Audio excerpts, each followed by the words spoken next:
As an application developer, you quite often want to prototype your interfaces before you build the whole thing out. One way to quickly prototype something is to draw it out on paper. If you want to have it look a little more professional, then you can use this little program called Pencil. And I think if we go here, it gives the website. Yeah, you just have to do Evolve as Pencil. It's an open source piece of software. I don't know how you get any further down there.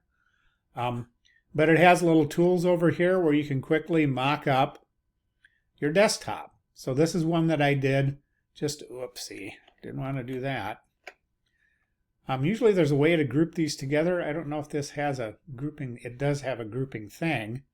Let's see if we can group them. Yeah, so now if we group these together, if you've ever used a drawing program, there's lots of common tools that are in here. So now we can drag this around all as one thing. If we want to work on it separately, we can ungroup it. Plus we can export it as a PNG.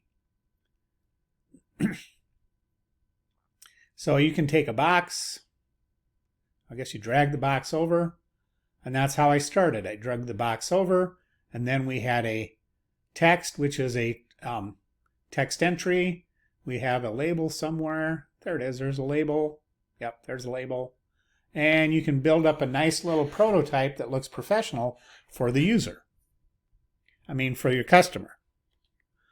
If all you do is draw it out on paper, that's fine. This is just if you're interested in making look a little nicer. And I do include the link to that in the tutorial. So now, another part of the design, which I didn't do in this, is how this is gridded. So notice, there's our grids, right? 0, 0, 0, 1.